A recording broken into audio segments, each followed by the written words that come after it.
mas kontrobersyal, Naging kabit po ako ng contractor ng bahay namin. mas pinainit, Sabi niya, okay, ipapasok ko na ha, ganyan. So, parang, pinasok na po pala talaga niya. So, parang sabi, ang sakit. at mas pag-uusapan. Na-rape po ako ng isang pare. Mga sekretong dito mo lang mapapakinggan. Top Secrets. Top Secrets. Top Secrets. Top Secrets. Good evening mga kabisyo. Oras natin ngayon sa buong kapuluan na 11:30 p.m.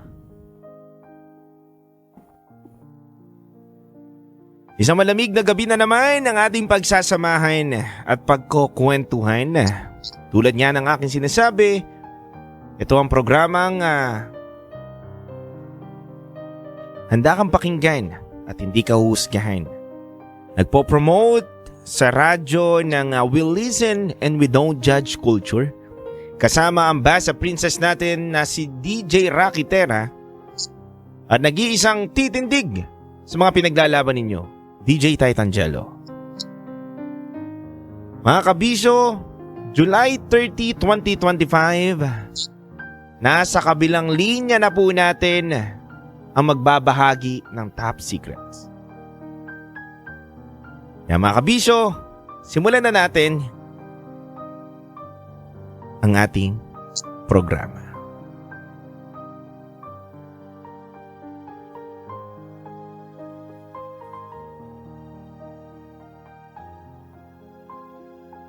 Magandang gabi po, ma'am. Magandang gabi po. Bakit nag-iingat? Hello, ma'am. Hello po. Naka-loudspeaker po ba kayo, ma'am? Oo. Baka pwede pong pahinaan, ma'am. Tapat nyo lang po sa tenga ninyo yung telepono. Okay. Thank you, ma'am. Loud and clear po ba ako sa inyo, ma'am? Opo. Okay, ma'am. Ma'am, tagasan po kayo? Ayoko pong banggitin yung location ko. Okay, ma'am. Pero sabi nyo nga po kanina, malapit lang po kayo sa Pilipinas. So it means Opo, nasa same ibang time bansa po kayo. Tama po ba ako, ma'am? Ano po? Ibig sabihin po nasa ibang bansa po kayo, ma'am, di ba? Opo. Okay. Pero same time tayo. Okay, ma'am. Gets po, ma'am. Ilang taon na po kayo, ma'am? 49? 49. Bago natin sa pangalang ano po, ma'am? Ruth. Ruth. Alright. Ruth, 49 years old. Nasa around Asia lang. Ano ang top secrets mo? Bali po, nakapag-asawa po ako ng bata pa ako. 19 years old pa lang ako noon. Pero, hindi pa po ako talaga ready nun. At hindi ko gusto yung naganap na kasalan. So, bali, parang, kasi bata pa po ako noon eh. Parang sinabi ko sa sarili ko noon na, okay lang. Kasi iiwanan ko na lang. Hiwalayan ko na lang. Hindi, kasi nga bata pa ako, hindi ko naisip na, siyempre magkakaanak kami. Hindi ko naisip yun eh. Hindi ko po talaga naisip yun. Tapos, hindi pa ako agad nakuha ng asawa ko na matagal. Hindi pa ako basta niya nakuha nun. Tapos, nagkaanak kami. Bali, kinausap ako nung kapatid kong lalaki. Hello po. Yes, ma'am. Listening po ako, ma'am, sa inyo. Go lang po. Continue lang. Kinausap ako nung kapatid kong kapangalan na sabi niya ay harapin ko na lang yung buhay na yun. Maging maayos akong asawa kasi kasal na nga kami. Pero that time, wala pang nangyayari sa amin. Wala pa. pahirapan pa bago ako nakuha ng asawa ko. Tapos, naisip ko na baka tama yung kapatid kong lalaki. Baka nga harapin ko na lang yun. Bilang may asawa. Kahit labag na labag sa kalooban ko. Tapos nagkaanak kami after 3 years. Tapos, siguro few times lang yung time na masasabi ko na naging nagustuhan ko o pumayag ako sa bagay na ginagawa ng mag-asawa. And after that, ayoko na. Hate ko na yung bagay na yun. Sobrang hate ko na yun. Nagkaanak kami ng pangalawa. Bali, parang rape na yun. Ayoko na yun. Nasasaktan na niya ako noon. Nabubugbog na niya ako noon. Kasi laging mainit yung ulo niya. Tapos, hanggang sa nang babae siya. Naiintindihan ko naman. Dahil, siyempre, kasalanan ko. Mainit ulo niya, nabubugbog niya ako. Hindi naman kasalanan niya lahat kasi kasalanan ko din kasi hindi ako naging mabuting asawa sa kanya. But, sigurado ako na naging mabuti akong ina sa aking mga anak. Tapos nung nang babae na siya, inisip ko na I'm free. Okay na. Pero hindi eh. Kami pa rin yung pinili niya. Tapos, biglang humina. May business kami nun eh. Yun yung source of income namin nun. Business, buy and sell. Ganun. Tapos, biglang bumagsak. Kasi nga, nang babae siya. Bali, nakipag-live-in na siya nun eh. Pero hindi ko naman kasi siya pinigilan nun eh. Bumagsak ang negosyo. Tapos, high school na yung mga anak namin noon. High school na sila. Inisip ko, hindi kakayanin. Lalo pag nasa college na sila. Kaya, umalis ako noon. 2009. Umalis ako noon, 2009. Ma'am Ruth, May dilis muna ako noon. Ma'am Ruth, gaano po kayo katagal na ito ng asawa ninyo nagsama? Kinasal kami is 1993. So, 1993 and then nag-end po kayo. Sorry? Nag-end po yung relationship ninyo. Hindi po kami magkahiwalay. Wala po. We are not in good term, but we are not separate. Okay, gets. Ma'am Ruth, gusto ko lang din malaman, 19 years old ka neto nung panahon na nakilala mo siya at kinasal kayo, tama po ba ako? Mm-hmm. Ma'am Ruth, paano po ba kayo nagkakilala? Ito po ba'y sapilitan na pinakasal kayo? Ito po ba ay na-in-love ka sa kanya? Paano po ba? Baka pwede nyo pong detalyadong kwento sa amin. Sige po, isa-shortcut ko na lang. Sobrang mahirap po ang buhay namin. As in, kahit isang tuka. Umalis na ako sa bahay namin. Primary 2 pa lang ako. Hanggang nag-high school ako, self-supporting ako. So matatawag po ba natin to na fixed marriage po kayo? Fixed marriage. Okay.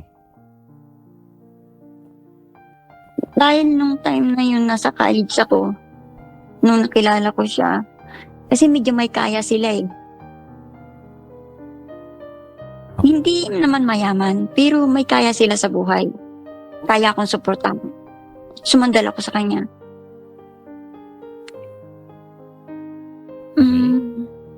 Kaya hindi ko masasabi na pag-ibig ba yun? Ma'am, bago lang sa akin to, no? Yung ganitong storya na mapakinggan. At hindi ko lang din alam sa mga ibang listeners natin ngayon sa radyo kung nakaranas na rin sila ng ganito. Na meron palang tao na nagkaanak na sila. Tama po ba ako na pagkakarinig? 2 na po ang naging anak ninyo.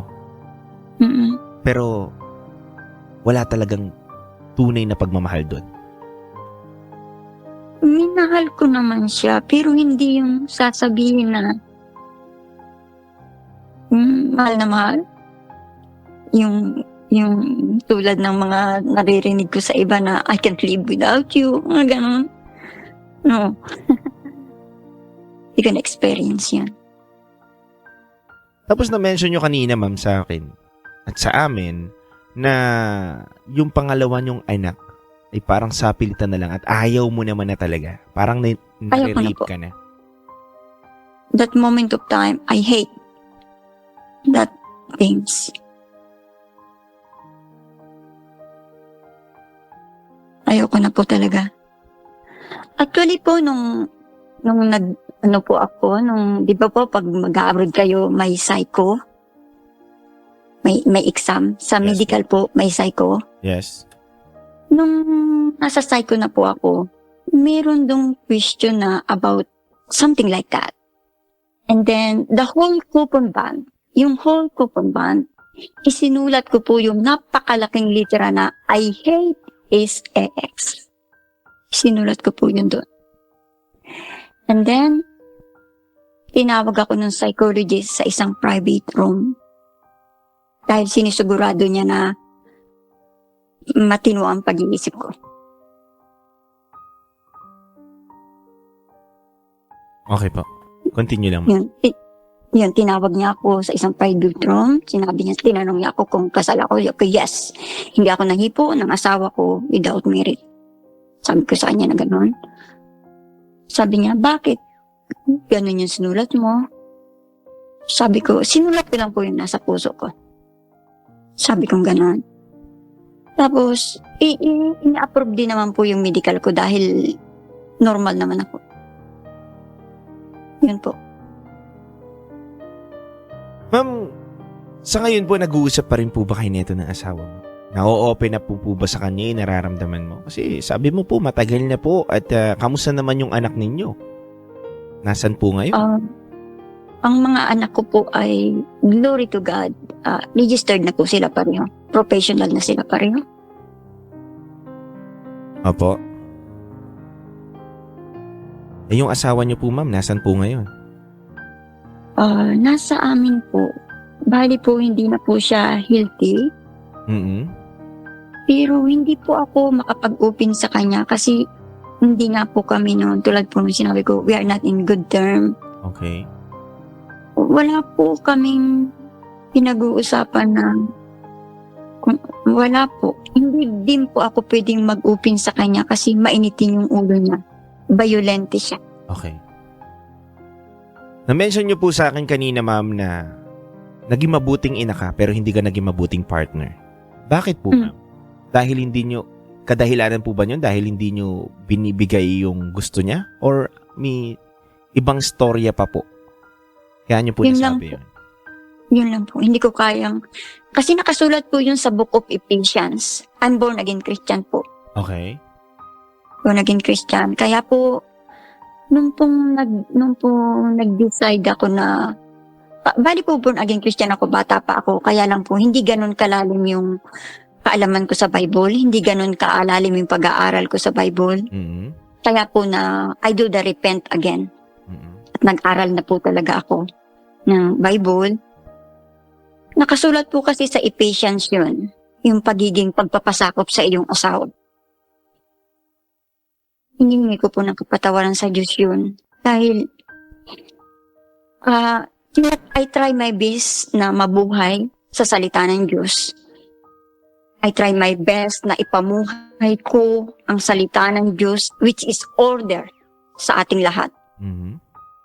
Except dun sa Book of Ephesians, na dun talaga nakasalaysay lahat.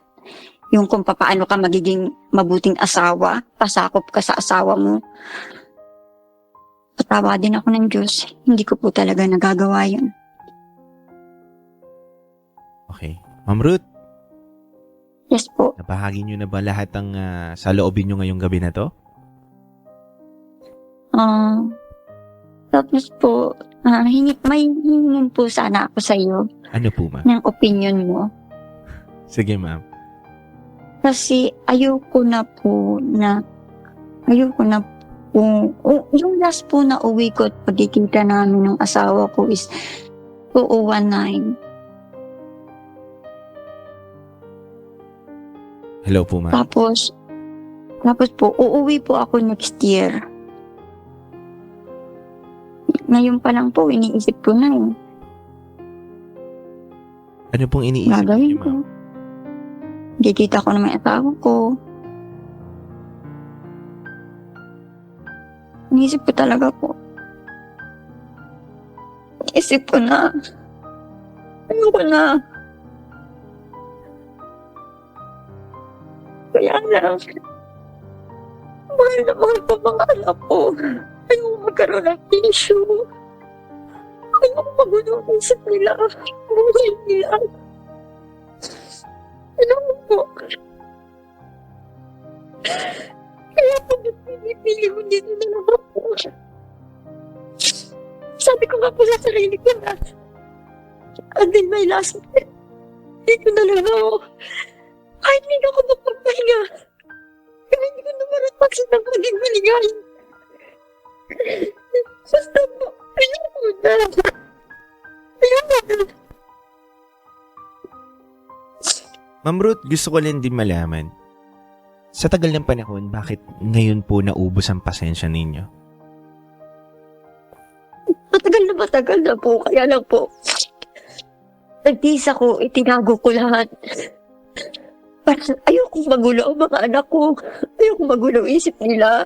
Masira pag-aaral nila. Hanggang ngayon, ayoko magkaroon sila ng isipin. Dahil sila ang buhay ko. Sila ang kulay ng buhay ko. Apo. Sila ang dahilan. Bakit ako lumabas sa buhay? Dahil sa kanila.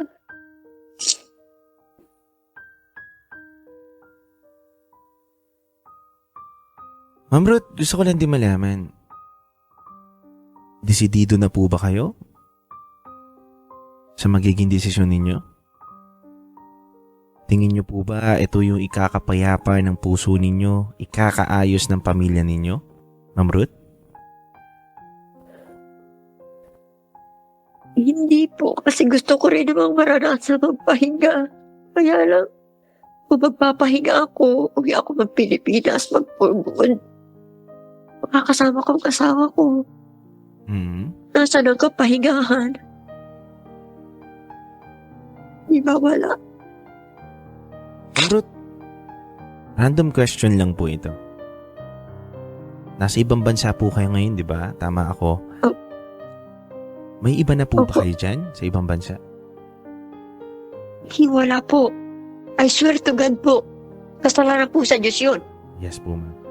Gusto ko lang po malaman Salamat lang po. din, ma'am. At least nanggaling po sa inyo na wala pong third party na involved. Wala Kaya din nyo po wala po. naiisip yung mga ganyang bagay. Dati po, kasi po, di ba, nakikita mo sa mga buhay sa mundo. Nakikita ko sa buhay sa mundo, lalo dito. Nag-attempt ako. Kaya lang, laging nandyan ang Panginoon sa likod ko. Lagi niya akong hinahagupit. Mhm. That time na gusto kong mag-attempt, kasi sabi ko gusto kong maranasang maging masaya. That time na gusto kong ganun, kaya lang hinagupit agad ako ng Panginoon. Hinagupit niya ako, talagang ayaw niya ako mapunta sa impyerno. Doon ako, nag-repent. Nag-repent ako. And then, start nung mag-repent ako, tinutok ko sa kanya ang aking buong free time. Ma'am Ruth, wala po ba kayo nasasabihan ng mga kaibigan, family ninyo dito sa Pilipinas ng problema po ninyo?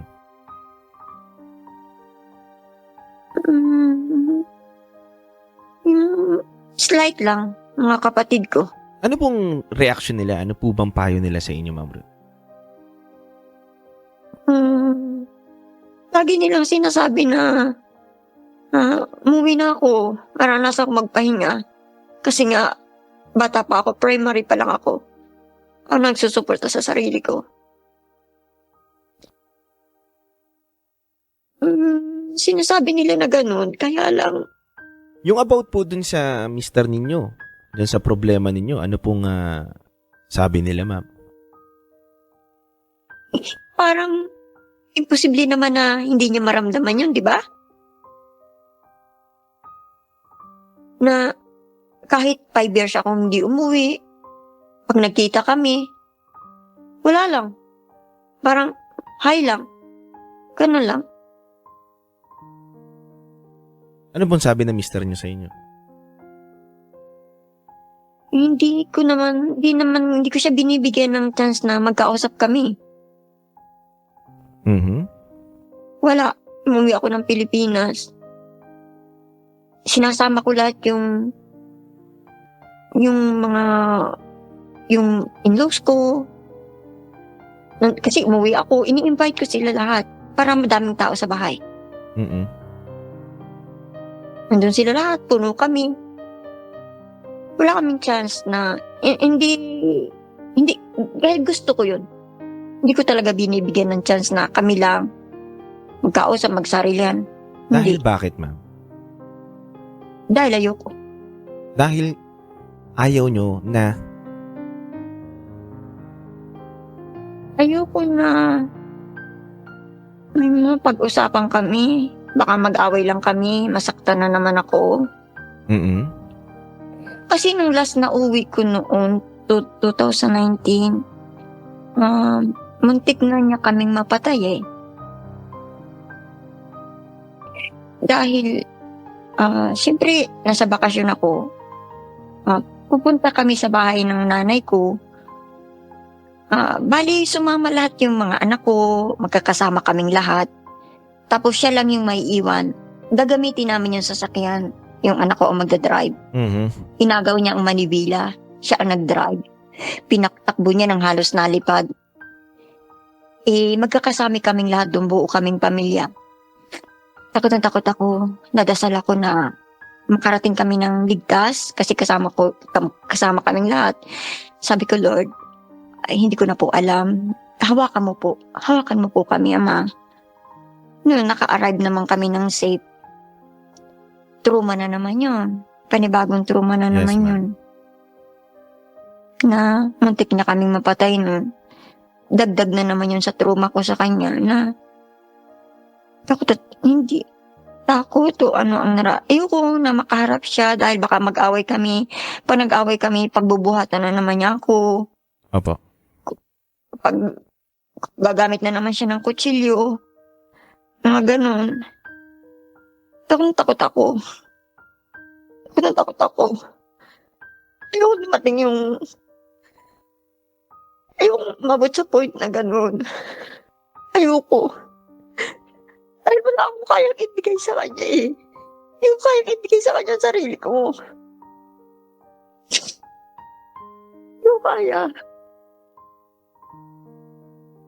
Naintindihan mo ba ako, DJ? Naintindihan mo ba ako? Yes, ma'am. Pero ba yun ko na dito na lang ako hanggang may last breath. Okay lang, hindi mo ba na sa maging masaya na ako makapagpahinga. Kung ko lang siya makasama ko niya. I need your opinion. Ma'am Ruth, Yes po. di ba po hinihingian nyo ako kanina ng opinyon? Opo. Ang tingin nyo po ba maniniwala kayo kung ano man ang sabihin ko sa inyo?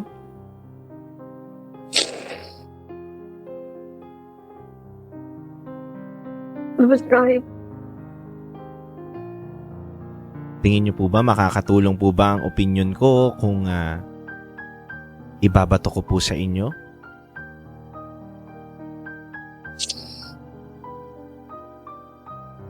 Depends on your opinion.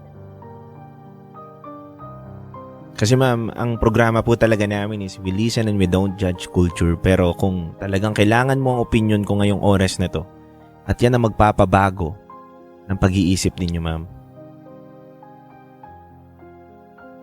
gagawin ko po. Salamat po. I really appreciate. Handa na po ba kayo, ma'am? Opo.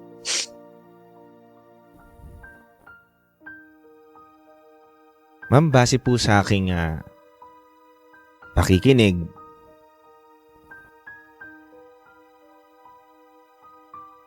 sa totoo lang ma'am, bago niyo po sabihin sa akin na talagang ganyan na po pala kabigat yung nararamdaman ninyo. Ako kanina habang hinihimay ko po yung istorya, gusto ko pa nga pong ipayo sa inyo na pag-uwi nyo dito, sana mag-usap muna kayo. Sana kausapin mo muna po siya kahit minsan lang na magkaroon kayo ng maayos na communication. Pero ma'am, base dun sa kwento mo, na talagang sinasaktan ka na, dumating na sa point na papatayin na kayo, pati ikaw, tinutukan ka na ng kutsilyo. Siguro ma'am, kung gusto mo talaga na ng kapayapaan na, hiwalayan nyo na po siya. Gustong-gusto ko po. Ako na mismo ang magpupush sa'yo, ma'am, na sasabihin ko sa'yo na siguro it's about time, ma'am, na to realize na eto na yung right time para sabihin sa kanya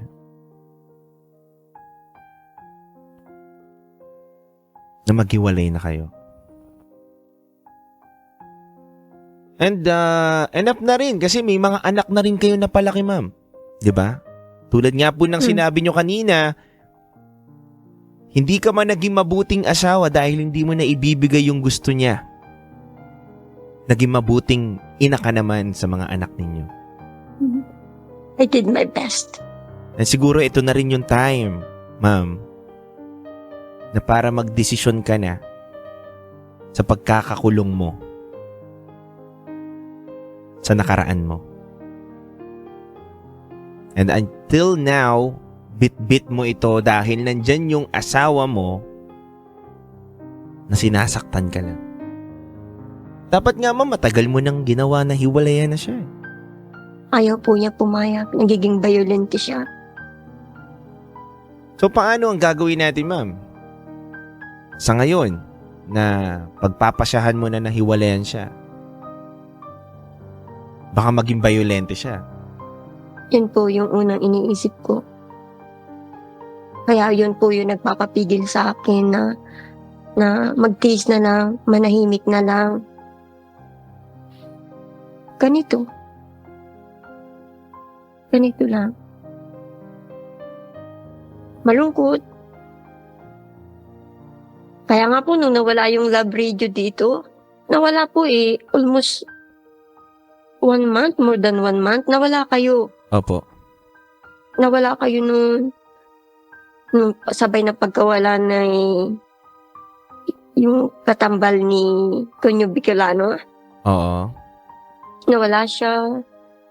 After after Easter holiday. Opo. After Easter holiday, nawala yung katambal ni Kunyo Bicolano. Yes po. Tapos nawala yung love radio. Na pag may free time ako, yun lang yung parang lalo na si Kumiki na kikinig ako doon. At least natatawa ako kaya doon. Sa kanila. May free time ako, nakikinig ako. Tapos nung nawala, para akong lungkot na lungkot ako noon. Mas lalo ako nalungkot noon. Tapos nung biglang nag-on air na ulit, grabe ang saya ko. Yun, ganun. Ganun lang kababaw yung kaligayahan ko. Salamat po dahil naging instrumento po ang aming programa at aming istasyon para makagaan sa araw-araw ninyo. Opo. So ma'am, balik tayo. Yes, DJ. Tingin ko ma'am kung talagang hihiwalayan mo na siya at pursiguido ka naman. Ang pinaka first move na gawin mo, lumapit ka na muna sa may mga kinauukulan na Ano po ba ang dapat mong gawin? Ilagay mo sa legal ang paghihiwalay ninyo, ma'am.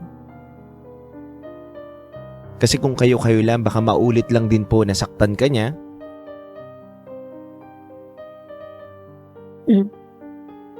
At baka may magawa pa po siya na iba sa inyo. So, hanggat maaari, lumapit ka sa tamang mga ahensya ng gobyerno kung paano po ipaprocess yung ganyang bagay. Opo. And kung talagang wala na at hindi na mag-work, ako, hindi na maganda i-tolerate pa na ipagpatuloy mo yan, ma'am. At matagal ka na nagtiis. Sobrang tagal na po. Gusto mo ba, ma'am? Samahan kita, ma'am? Sa kanya? What do you mean, DJ? Samahan kita na hatid kita sa kanya, sasamahan kita, tapos sasabihin mo sa kanya na maghiwalay na kayo, ayaw mo na. Gusto mo, ma'am? Samahan kita? I really appreciate mo. Kaya lang, matadamay ka pa sa problema ko. Buti naman, ma'am. Talagang takot ako sumama, ma'am.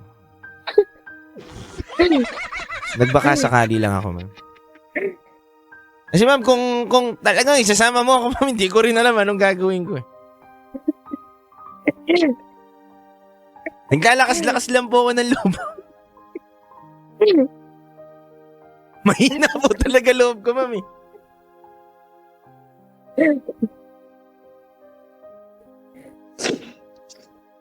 Hindi naman po talaga ako malakas, ma'am. Kasi ma'am, hindi ko alam kapag sinabi mo, sige nga DJ, samahan mo ako. Hindi ko po alam gagawin ko eh.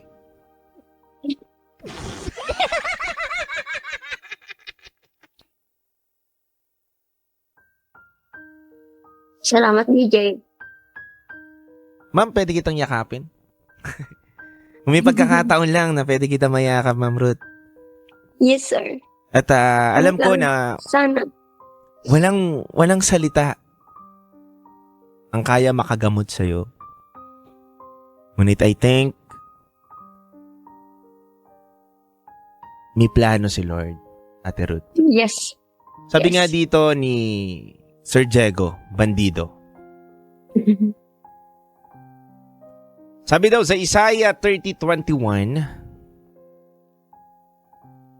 whether you turn to right or to the left, your ears will hear a voice behind you saying, this is the way, walk in it. Pag nilay-nilayan niyo po yung Bible verse na yan na binigay po ni Diego Bandido na DJ rin po natin dito. Opo. Paborito ko din yan si Diego Bandido. Tsaka si Nicole Iyala. Bago lang kayo eh, di ba? Nung mag-off air. Yes. Nung mag-on air. Nung mag-on air, nagulat ako. Sabi ko, ba't hindi na si Rocky Tira? Ba't iba na? Yun. Yun po. Always po kami nakabukas, ma'am. Baka sa signal nyo lang po.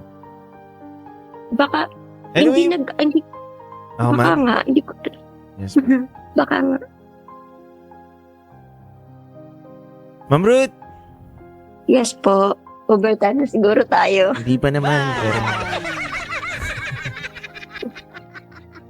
May gusto ko pa po bang sabihin, Ma'am Ruth? Oh, salamat po. Salamat sa pakikinig. Salamat sa opinion mo. Ma'am Ruth, sana Salamat. balitaan mo ako sa magiging desisyon mo. Pag umuwi nga ako, gustong-gusto ko makita si Nicole Iyala eh. Abo, ma'am. Tsaka si Diego Bandido. Yun po.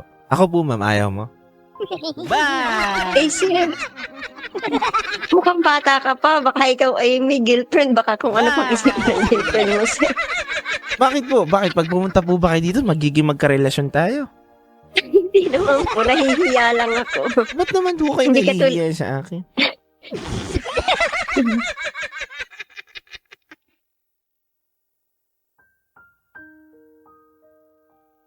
promise po, talagang nasabi ko sa sarili ko yun na gusto ko makita si Nicole Iala at saka si Diego Bandido. Kaya lang hindi ko alam paano silang makakausap eh. Punta lang po kayo dito. Tapos, ma'am. Ako po bahala sa inyo. Ako po maghahatid sa inyo para makausap niyo po yung mga idolo ninyo. Ako po ang salamat magiging daan. Salamat po sa iyo ng sobra kasi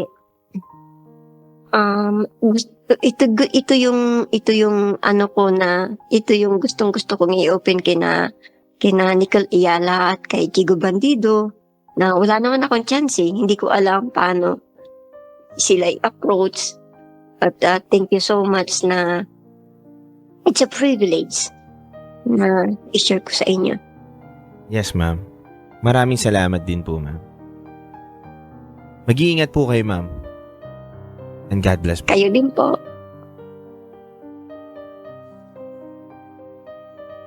Bye-bye po. Bye-bye, ma'am. Salamat. Bye. Good night. Good night po. Mga kabisyo, isang kwento na naman ang ating napakinggan.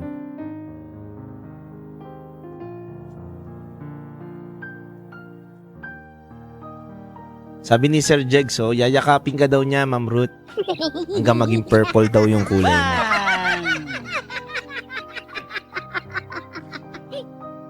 Pero mga kabisyo, minsan, dumarating talaga tayo sa point ng buhay natin na may tao tayong hindi naman mahal, pero dahil sa kahirapan ng buhay, dahil sa kailangan, no choice, kumbaga, ipipiliin mo na lang na magpakasal at mahalin siya ng pikit mata. Katulad ng ating top secret caller ngayong gabi na to, hindi naman niya talaga totally sobrang mahal at gusto yung tao.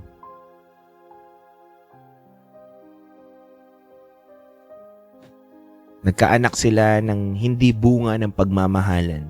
Nasabi niya pa nga kanina sa akin, kabisyo, at napakinggan nyo na parang ni-rape siya nung panahon na nabuo yung pangalawang anak niya.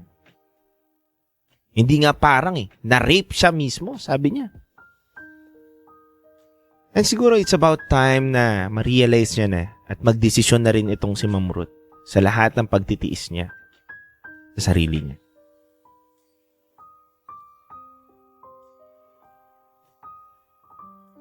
Nakabisyo, alam ko tayo, may kanya-kanya tayong minamahal, ginugusto. At kung single ka ngayon at makakakilala ka pa lang ng taong mamahalin mo, sana yung makakasama mo, yun talaga yung taong gusto mo. Yung walang taong pumilit o hindi dahil wala kang choice. Kailangan yan talaga.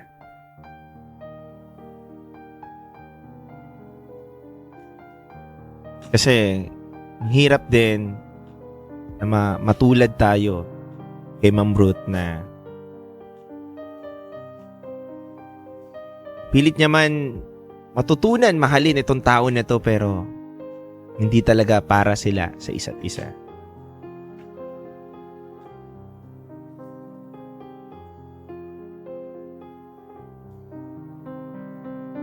Anyway mga kabisyo, it's already 12:09 a.m. na.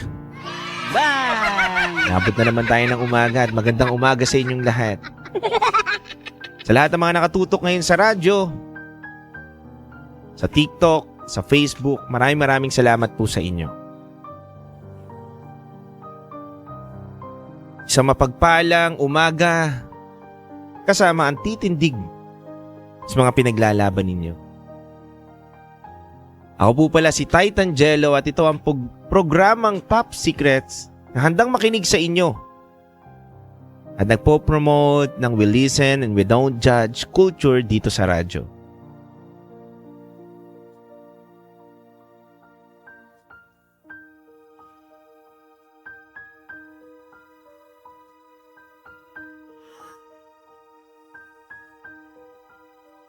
Mga kabisyo, maraming salamat sa inyo.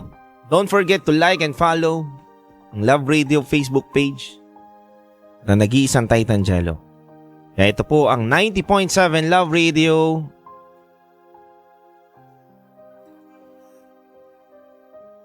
Kailangan pa bang i-memorize yan? Basic.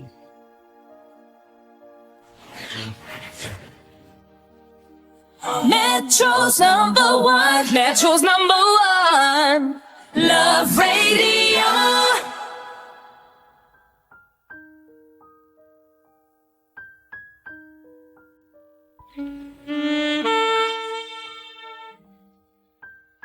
And now, it's time for SPG, as in Super Bacanern Secret File.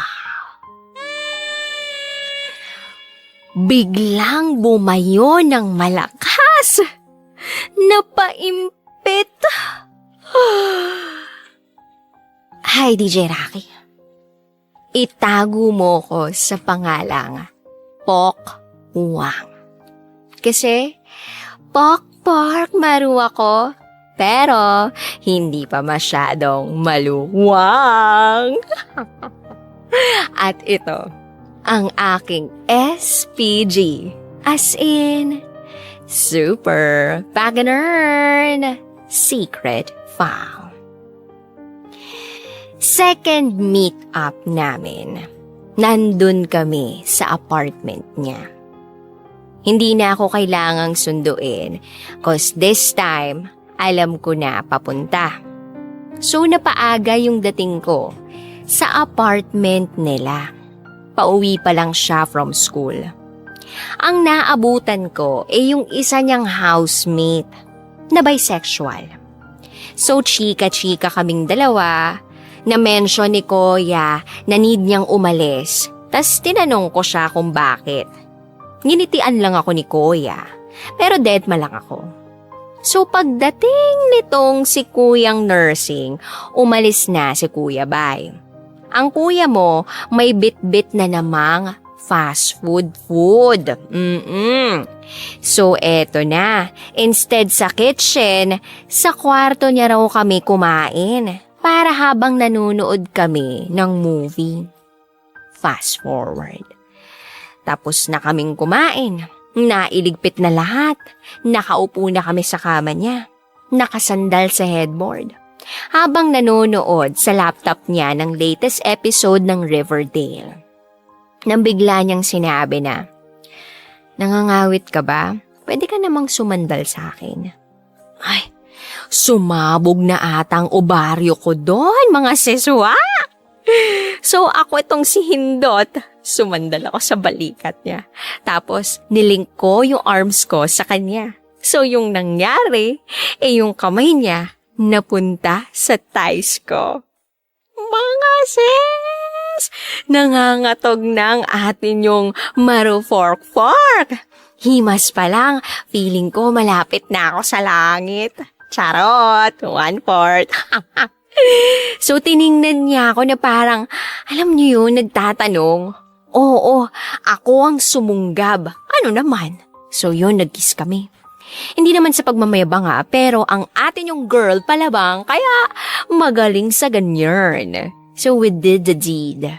The funny part is, habang we're doing it, 21. Kung hindi nyo alam yung posisyon na yan, search nyo ha. Biglang, nag-ring ang cellphone ko na nakapatong sa unan. Hindi ko alam kung anong pumasok sa isip ko. Pero sinagot ko, oo. And it was my best friend. Asking me, how's the date? Tinatanong niya kung ano nang nagaganap. Put a little more. Sis, hindi ako makapagsalita kasi itong sira-ulong si nursing biglang bumayo ng malakas. Napaimpit na ungol na lamang ako. Tas na-realize ng best friend ko ang lahat at binigyan niya ako ng isang malutong na utang ka bago niya ibaba ang call. Yun lamang at salamat sa mga matyagang nakinig.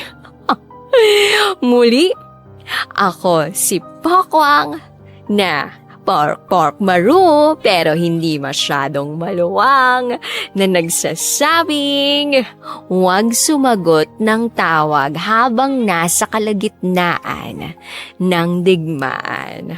At ito ang aking SPG as in Super Bacanern Secret File. Always your number one. SM radio station. Love Radio. Kabisyo, nakarelate ka ba sa secret file na binasa ko? Kung nakarelate ka, mag-subscribe ka na dito sa aming YouTube channel at pindutin mo na rin ang notification bell para updated ka sa mga susunod na episodes ng DJ Rocky Secret File. Kapatid lang ako! Mas pinainit Wala siyang kwenta ka ba? at mas pag-uusapan. Nahuli ko ang boyfriend ko at ang ate ko sa kwarto. Mga sikretong dito mo lang mapapakinggan. Top Secrets. Top Secret. Top Secret. Top Secret.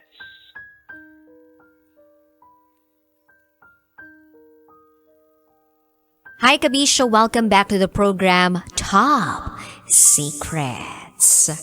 Kapiling pa rin si DJ Rocky at meron na nga po tayong second top secret sharer of the night and I made sure na hindi na po imbento ang sasabihin ngayon. Kaya naman, top secret sharer, pasok, magandang gabi sa'yo. Hello, magandang gabi. Hello po. Ayun, anong alias nila? Alias Mia na lang po. Alias Mia, taga saan? O taga Sanglupalop ka, Mia? Taga Italy. Ayun, Italia pala ite. O, ilang taon na? I am 25. 25, okay. Mia, 25 from Italia. Ano ang top secret mo? Okay, actually, I don't have any title for this, but maybe I will go directly to the story po. So, actually, never ko po ito naikwento sa mga kaibigan ko, only to my boyfriend, but maybe you or maybe the people who are listening, baka mabigyan lang ako ng konting advice. So, way back 2000, sabihin na natin 2016, may na-meet kasi ako kasi umuwi kasi ako ng Pilipinas for vacation and may nakilala akong guy. Naging crush niya ako. Yung biglaang naging crush. Yung parang nag-meet kami and then naging crush daw niya ako. So, ang ginawa niya, in-stalk niya ako sa social media ko, FB ko, and then nakipag-meet siya sa akin. Pumayag naman ako. So, sabihin natin, I was 17 years old that time. And then, nag-meet kami, lumabas kami, pinagbigyan ko naman siya. And then, nagsabi siya sa akin na liligawan daw niya ako. And then, ang nangyari, syempre, for vacation lang naman ako at hindi naman talaga ako mag-i-stay ng tuluyan sa Philippines. Bumalik ako sa sa Italy. And then, sabihin na natin, after ilang years, nagkausap ulit kami nitong guy. Mhm. At naging kami through social media. Oh, okay. Through Facebook, sabihin na natin ganun. And then, naging boyfriend ko siya. And then, yun nga, kasi parang nabobored lang din ako noon. Naboring lang din ako. So, pumayag ako relasyon sa kanya. Even though nagkita naman na kami one time nung ako nga yung umuwi. And then, okay naman nung umpisa ng relasyon, okay naman kami, masaya naman. Yun nga lang, long distance, syempre, hindi naman may iwasan yung hindi siya maniniwala sa mga ginagawa ko, hindi niya maintindihan yung ginagawa ko dito, hindi ko rin maintindihan yung ginagawa niya doon. So, kumbaga, ako kasi nagtatrabaho kasi ako, siya kasi, lang siya, sabihin na natin, tambay, parang ganon. Okay. Sige, Mia, wait Hindi lang ha. Sige. Medyo napadami na yung usapan natin dito pero tayo magbabalik. Kailangan pa bang i-memorize yan? Love Radio. Basic! Hep, hep, hep! Bago tayo mag-secret file, ay ilike mo muna ang video na to at mag-subscribe na sa aming YouTube channel. Don't forget to click the notification bell para hindi ka nahuhuli sa latest episode ng DJ Rocky's Secret Files.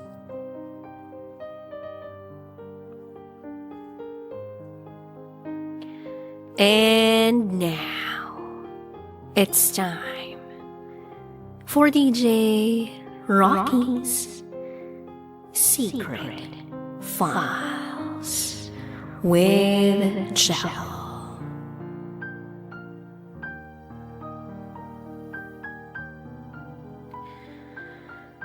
Binigay ko ang kidney ko sa boyfriend ko.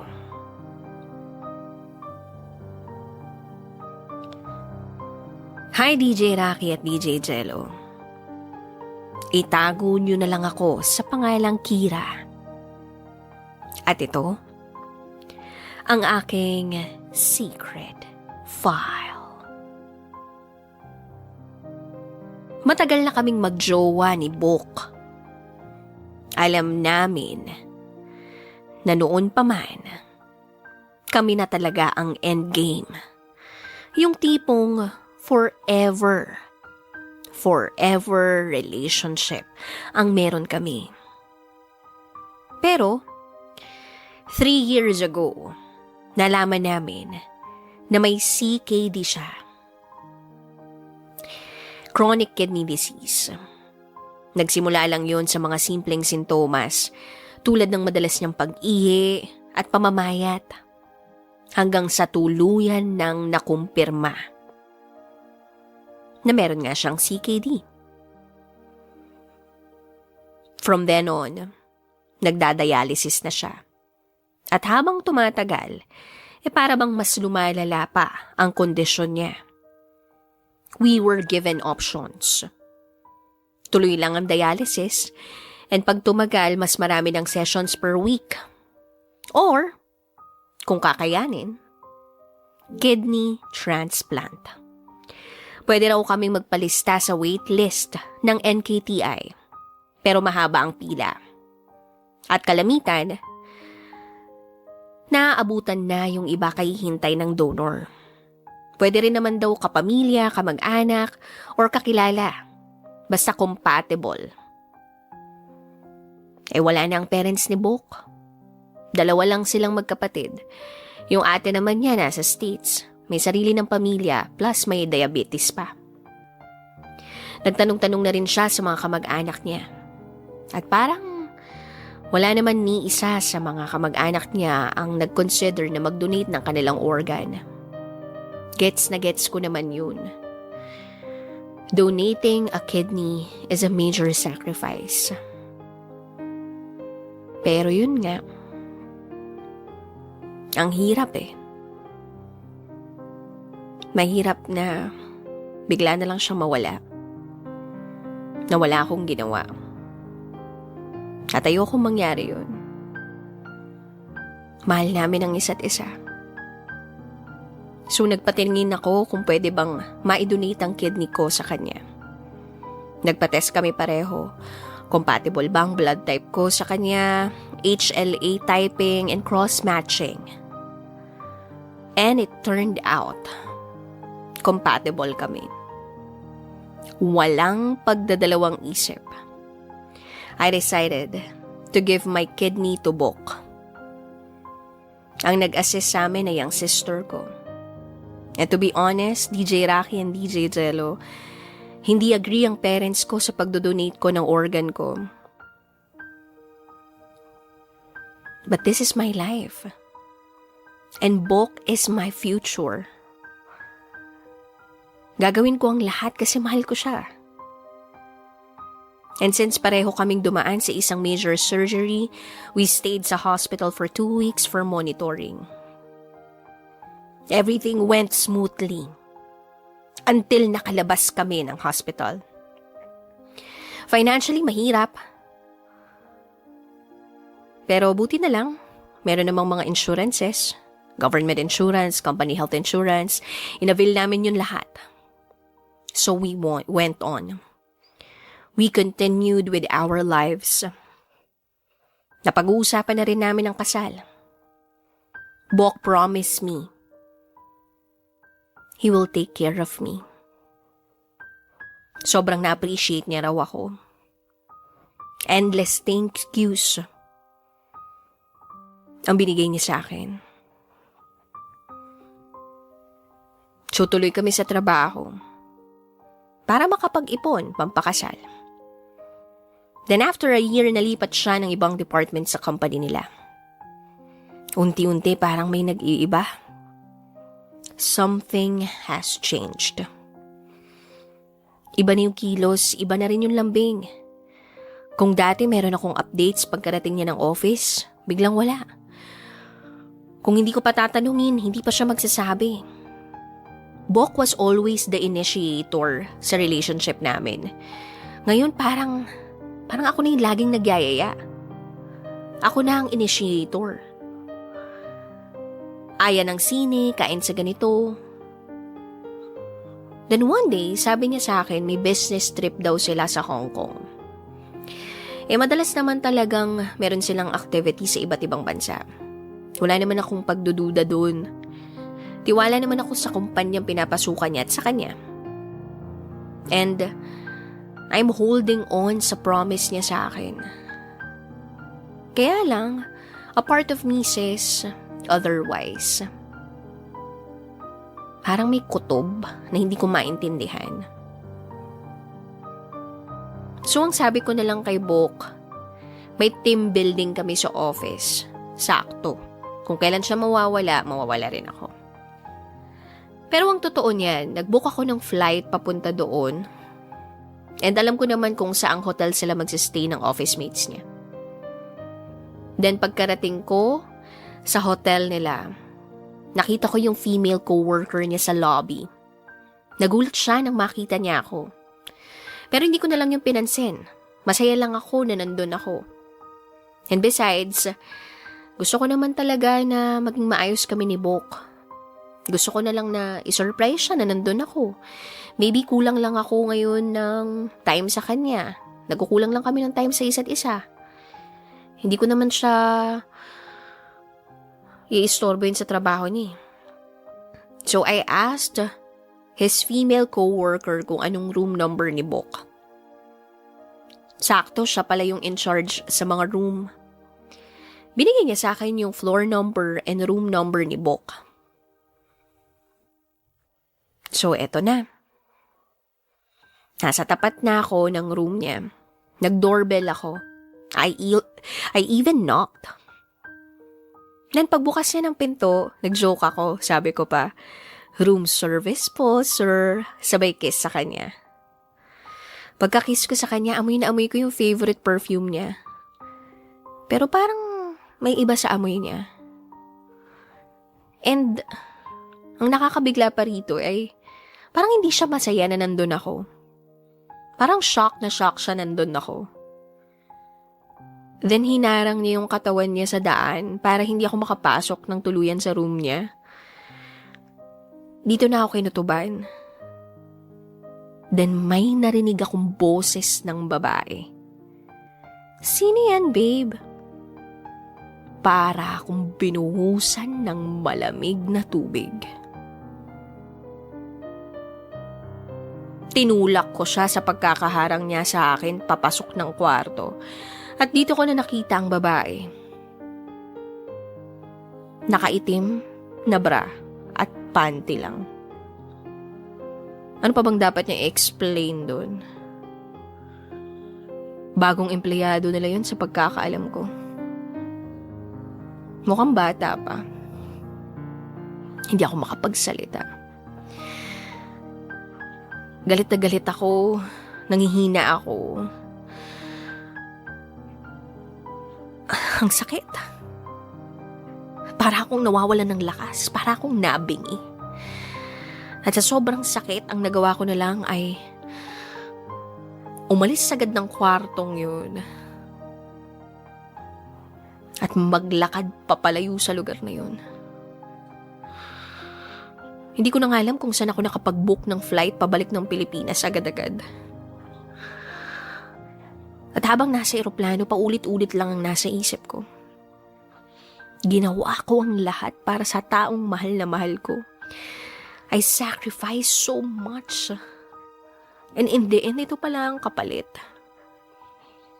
Then maya-maya pa,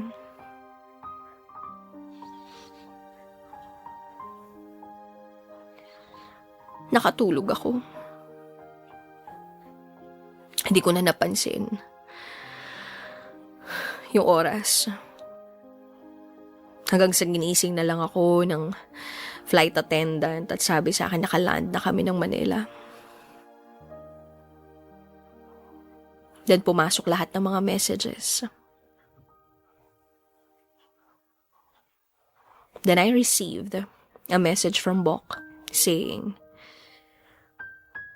hindi ko alam kung anong pang dapat kong sabihin, but I'm really, really sorry. Matagal ko nang gustong sabihin to. You know how much I care for you.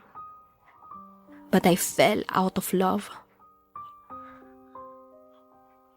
I fell out of love? Saan? Paano? Kailan nagsimula yun? Parang huminto yung mundo ko noon. Habang papalabas ako ng airport, grabe yung hagulgol ko. Paulit-ulit kong binabasa yung mensahe niya. Umaasang iba yung ibig niyang sabihin dun. Pero hindi, malinaw, tapos na. Nakaramdam ako ng galit. Galit kay Bok kasi iniwan niya ako pagkatapos ng lahat.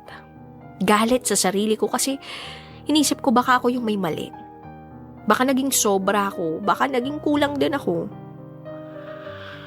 Hanggang sa napagod na ako kaiisip kung saan ako nagkamali. Tapos dito ko naisip na kidney ko nga naibigay ko eh. At dun wala akong pagsisisi. Hindi naman ako nag-donate ng kidney para itali siya sa akin. Ginawa ko yun kasi mahal ko siya. At sa oras na yun, totoo lahat ng naramdaman ko. Pero masakit pa rin. Masakit isipin na kahit ano pang ibinigay ko, kahit buong puso pa yung ibinigay ko, may ganitong tao na hindi talaga mananatili. 1 week akong hindi nakapasok sa trabaho dahil sa sakit. Buti na lang, nandyan yung pamilya ko. Nandyan yung kapatid ko, my best friends. Sinuportahan nila ako. Hindi madali. Dumaan ako sa lahat, sa denial, sa sakit, sa galit, sa pag-iyak gabi-gabi. Yung iyak na tahimik pero mabigat.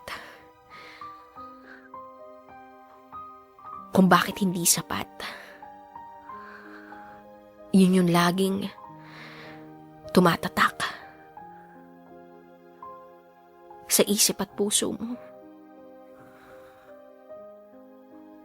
Hanggang sa wala nang maipatak na luha mula sa mga mata mo.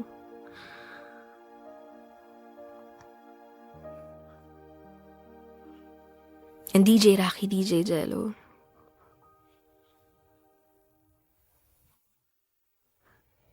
it took me a year para tuluyan ko siyang bitiwan. Di na ako nag-text, di na rin ako naghabol pa. Kasi na-realize ko, hindi ko naman kailangang sisihin yung sarili ko.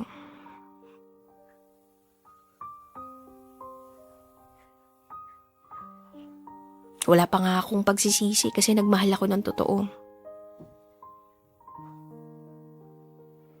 At inilaban ko naman siya hanggang dulo. Minsan kahit gaano mo kamahal ang isang tao, hindi ibig sabihin kayo talaga sa dulo. At hindi rin sukatan ng halaga mo kung pinili ka o hindi. Ngayon tanggap ko na. Hindi dahil nakalimot ako, kundi dahil natutunan ko na maging mapayapa kahit merong sugat pa.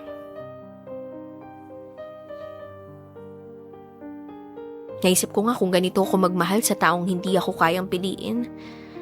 Mas lalo na siguro sa taong pipiliin na ako.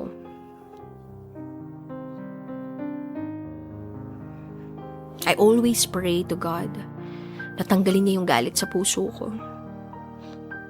And as of the moment, I can honestly say na hindi na ako galit. I'm just so grateful. Kasi kahit papaano naging parte si Bok ng kwento ko.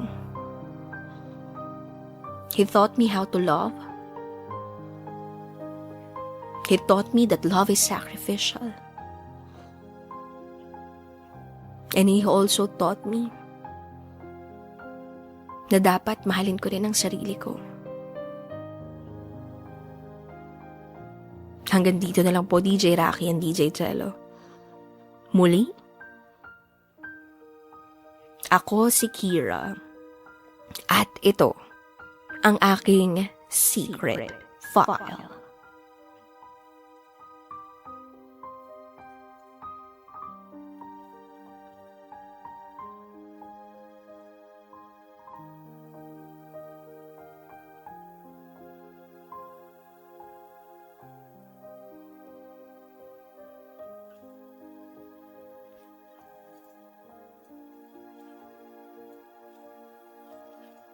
And now, it's time for DJ Rocky's Secret Files.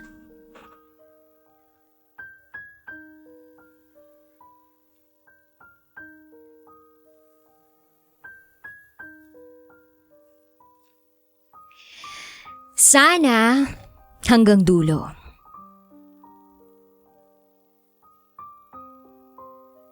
Hi DJ Rocky. Ako nga pala si Krisha, 26 years old. OFW sa Abu Dhabi. I'm an avid fan of your program, kaya sana mapansin mo itong sulat ko. Dahil ito ang paraan ko para sabihin ko sa husband ko kung gaano ko na-appreciate ang mga ginagawa niyang efforts. Kung gaano ko siya kamahal at kung gaano ako ka-thankful na siyang pinakasalan ko. Ipaparinig ko sa kanya to once na ma-ere mo na ito, DJ Rocky. This is my secret file for my husband. He is Kenneth, 22 years old.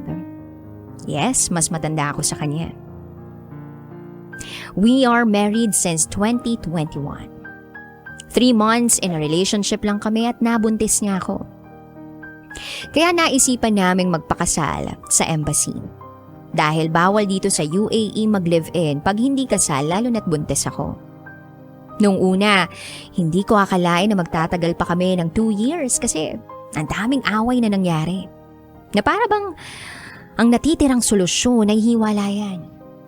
But thank God, nalampasan namin yung stage na yon. Bigla ko na lang na-realize na sobrang swerte ko pala sa kanya. Na safe and secured ang puso ko. May peace of mind ako dahil sa mga effort niya to prove his love for me. Parehas kaming seloso at selosa. Pero parehas namin nang iniiwasan ng ang lahat ng mga pinagseselosa namin. At pagdating sa away, ako ang mas matagal magpatawad pag nagalit. Hindi ko siya kinakausap. Tahimik lang ako. Siya naman kabaligtaran. Pag galit siya, gusto niya pag-usapan at gusto niya ayusin agad. Pag ako galit, aabot ng ilang oras o buong araw na hindi ko siya kakausapin. Pero hindi niya talaga ako hahayaan na matulog ng may galit. Hindi siya titigil. Susuyuin niya ako. Like hindi siya titigil na kulitin ako. Yayakapin at hahalikan habang nagsasorry ng paulit-ulit. Hanggang maging okay kami. Nung buntis ako, mas lalong dumami ang problema at away namin. Dahil selos dito, selos doon. Galit dito, galit doon. Ganyan ang peg ko. Kahit maliit na bagay lang pinalalaki ko. Sobrang init ng ulo ko kaya lagi ko siyang inaaway. Kahit sa walang kwentang dahilan. Pero tiniis niya. Inintindi niya. Kahit alam niya minsan mali. Well, hindi ko siya na-appreciate that time. Minsan ganun yung lagi niyang sinasabi. Pag inaaway ko siya. Ngayon ko lang na-realize lahat ng mga ginagawa niyang efforts. At the time, na binigay niya to prove lahat ng sinasabi niya ay totoo. Lalo na ang pagmamahal niya sa akin. Hindi ko alam paano ko iisa-isahin. Ang dami niya kasi talagang ginawa para lang maiparamdam niyang mahal niya ako. Sobra pa sa sobra. Kaya nga minsan hindi ko maiwasang umiyak sa gabi pag naaalala ko kung gaano ko siya pinahirapan sa relasyon namin at pinili niya pa rin magstay. Ilang beses ko siyang pinagdudahan, ilang beses ko siyang pinagtabuyan, pero kahit anong taboy ko, willing siyang manatili. Minsan nasasaktan ako pag naalala ko yung mga pahirap ko sa kanya. Minsan umaabot sa puntong nakakapagsabi siya ng masasamang salita na, "Pahirap ka talaga sa buhay ko. Gusto mo magpakamatay na lang ako? Nagsisisi na ako sa'yo. Hindi ko deserve na tratuhin mo ko ng ganito." Ang sakit pag naaalala ko yun, pero mas masakit pala yung mga ipinaramdam ko sa kanya. Kaya umiyak ako dahil ang sama-sama akong asawa. Pinagdududahan ko siya na nagkakagusto pa rin siya sa iba. Pero lagi niyang pinatutunayan na wala naman siyang paki sa ibang babae. Ang dami ko kasi talagang pinagselosan. Insecure ako. Pero lagi niyang sinasabi na, huwag kang ma-insecure kasi para sa akin, ikaw ang pinakamaganda at pinakasexy. Pero kahit paulit-ulit niyang sinasabi yan, hindi ako naniniwala sa kanya. At iniisip ko na nambobola lang siya. Kaya sabi ko nga, i-unfriend mo o i-block mo lahat ng mga pinagsesolosan ko sa Facebook. At kahit ubusin ko raw yung babae, except sa mga kapamilya niya, go. Dumating pa sa puntong nagagalit na ako pag nanonood siya ng mga video ng ibang babae sa Facebook at TikTok. Ilang beses na kami nag-away tungkol sa mga ganon. At dahil doon, wala siyang TikTok at FB. Messenger na lang at Instagram. Kahit sa workplace niya, kung sino-sino ang pinagsesalosan ko, kaya nga todo iwas siya agad ng sobra. Halos lahat ng babae pinagsesalosan ko, pangit o maganda, bata o matanda, wala akong pinipili basta babae ang pinagsesalosan ko. Dahil takot ako na mawala siya sa akin. Takot ako na maagaw siya ng iba. Kahit lagi niyang sinasabi na wag akong mag-alala. Wala raw makakaagaw sa kanya dahil ako lang ang mahal niya. Hindi na raw siya magkakagusto pa sa iba. Hindi niya raw ako pinakasalan dahil buntis lang ako.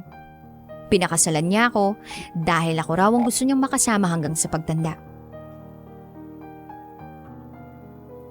But that time, hindi pa rin mawala-wala yung takot sa puso ko dahil 2 taon pa lang naman kami. I mean, ilang years pa naman ang parating, di ba? Mahabang panahon pa ang tatahakin namin. Eh, hindi naman natin alam ang future. Tsaka sabi nga nila, people change. Kaya hindi maalis sa isip ko na anytime pwede siyang mawala sa akin. Anytime pwede siyang magkagusto sa iba. Anytime pwede siyang maakit sa iba. Kaya isa sa mga panalangin ko kay Lord na hindi siya sana tumulod sa iba.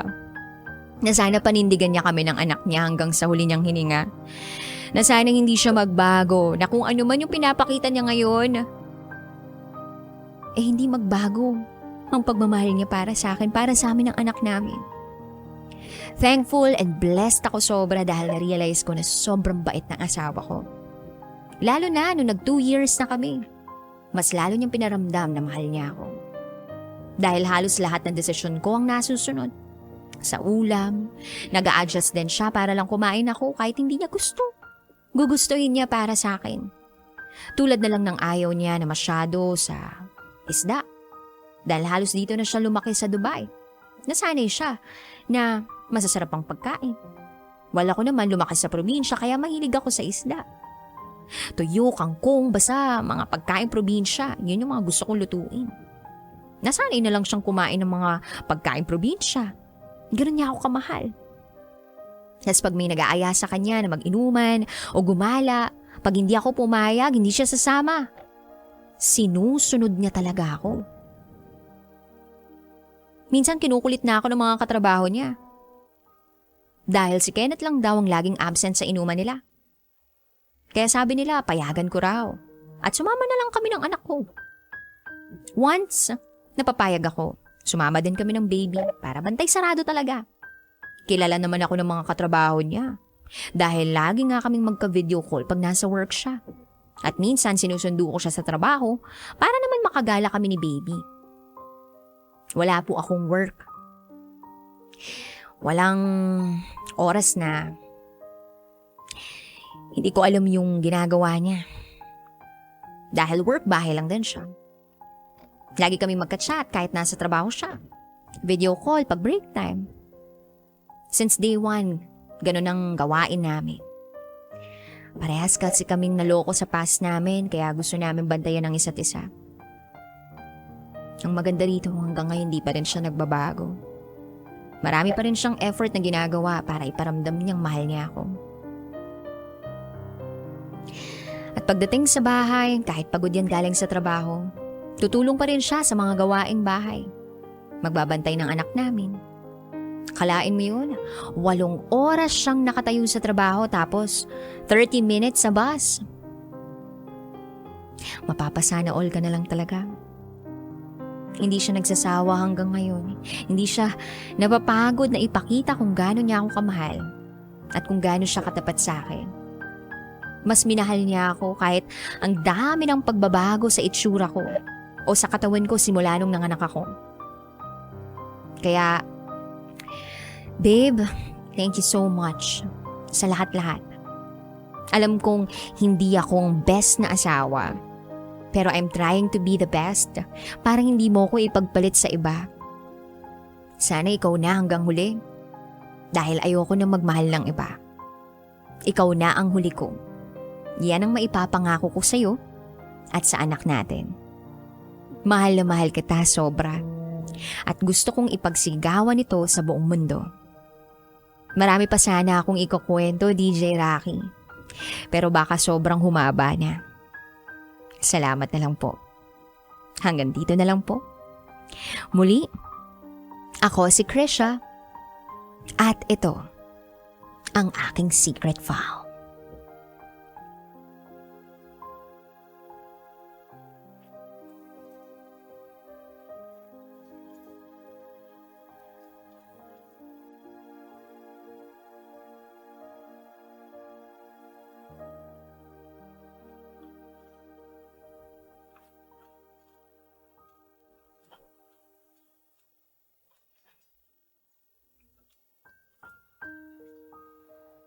And now, it's time for DJ Rocky's Secret Files.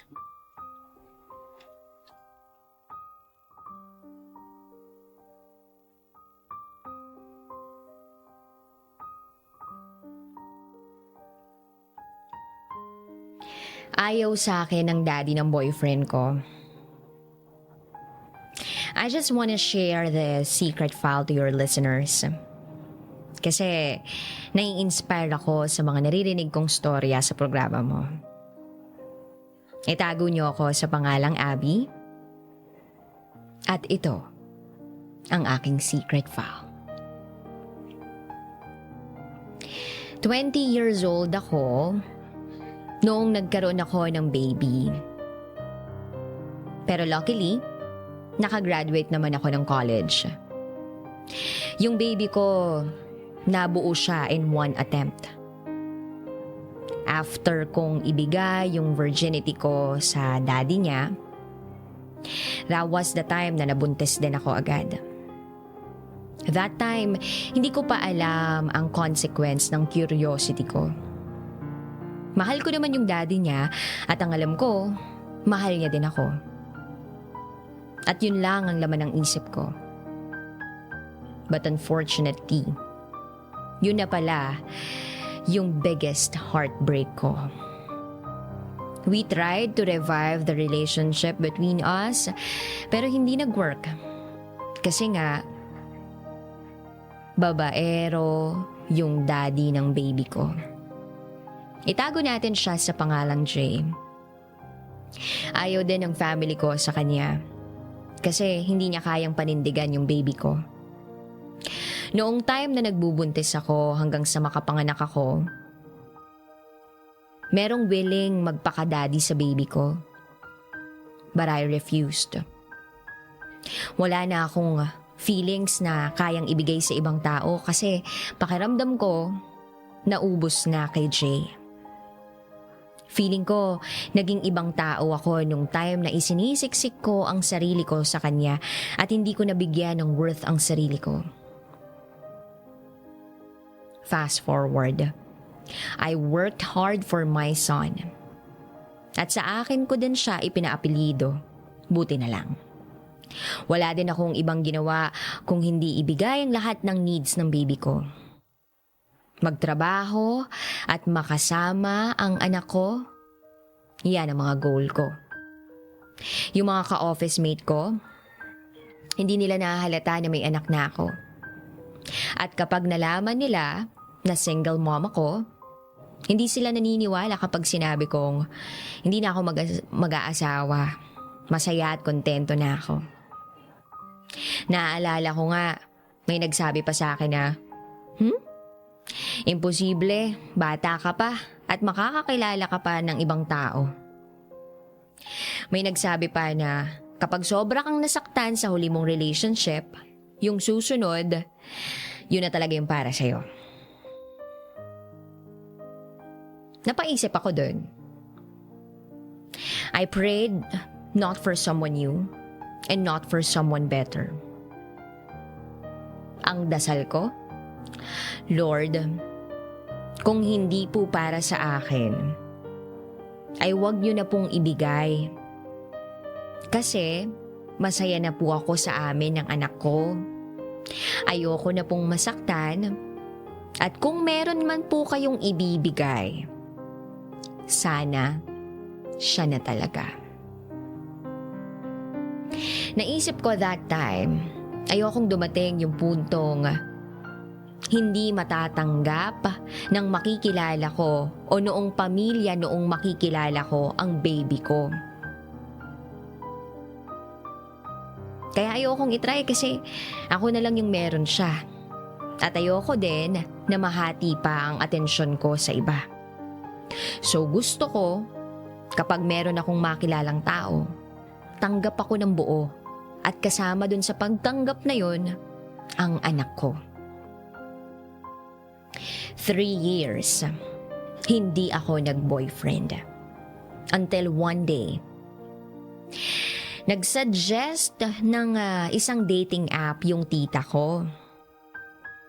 And then, sabi ko, hindi ako maghahanap ha. Pero, biglang may dumating. Noong time na nabore ako sa office, tinry kong i-open yung app. At may nag-message.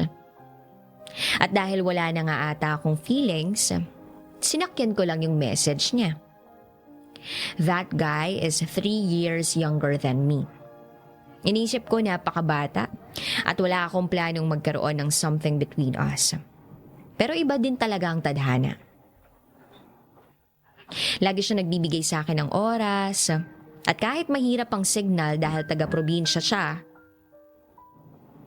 gumagawa siya ng paraan para makakausap ako. Hiningi niya yung number ko. Itago natin siya sa pangalang Mike. At nung time na yon, kakagraduate niya lang at nagre-review siya for his board exam. Ayokong i-take yun ng serious until one day, we decided to meet up. Pero, takot ako sa ganun eh. Kaya pinag-effort ko siyang sumakay ng PNR for the very first time. para siya yung pumunta sa amin at hindi ako yung pupunta sa kanya. Pumayag siya. At dahil bata pa, hiningi pa ng mami niya yung address namin para malaman na safe siya. At nag-meet na nga kami. Habang ako ay ilang na ilang, siya naman para bang feeling close agad. Although kapag magkausap kami, ganun din siya. Noong nag-meet kami, nagpaalam siya sa akin na liligawan daw niya ako. FYI, sinabihan ko siya at first na hindi ako nagpapaligaw. Bawal talaga at inamin ko rin na may baby na ako. Sinabi ko sa kanya na ayoko na ng failed relationship. So kung gusto niya ay ligawan niya ang family ko. At pumayag naman siya. By that time na pauwi na siya, hinawakan niya yung kamay ko at hindi niya ito binitawan. Awkward talaga, hindi ako sanay at hindi naman kami. Pero alam ko sa sarili ko na okay naman siya. Habang naglalakad kami sa mall, ay nahuli kami nung isa kong tita na masungit. Sinumbong ako sa pamilya ko. Nalaman ng family ko na nakasama ko siya, kaya nung second meeting namin, pinakilala ko na siya sa pamilya ko, pati sa baby ko. Fast forward, ilang buwan ang lumipas, noong nag-birthday siya, sinagot ko na rin siya. Everything went well. Akala ko magiging okay na ang lahat kasi napakabait niya at mature siyang mag-isip. Hindi halata yung age gap naming dalawa. Tinutuon niya yung panliligaw sa family ko. Binigyan niya pa nga ng bagong pitas na rambutan ng pamilya ko. Na nagustuhan nila kasi nga masarap. Wala akong naging narinig na pangontra sa pamilya ko about us. Kaya tuloy ang saya. Hanggang sa side na niya yung nagkaproblema.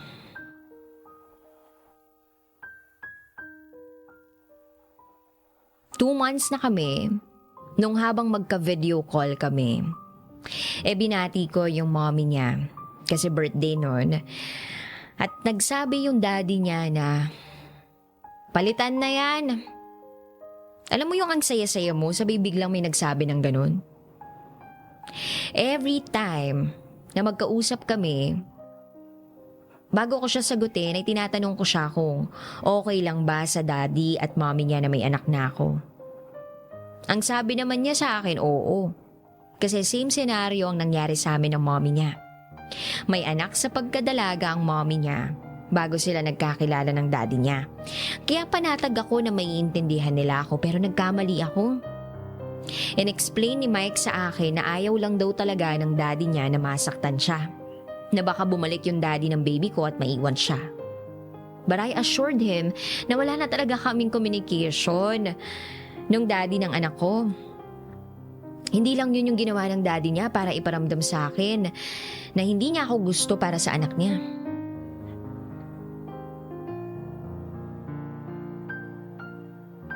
Pumasa si Mike sa board at masaya kami sa success niya.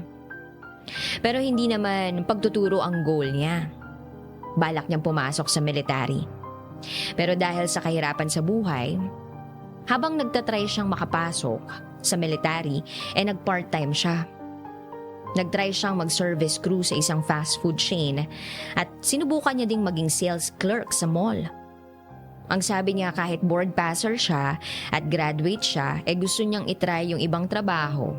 At hindi naman niya gagawing permanent job dahil magsusundalo nga siya. Ako naman, suporta lang sa kanya.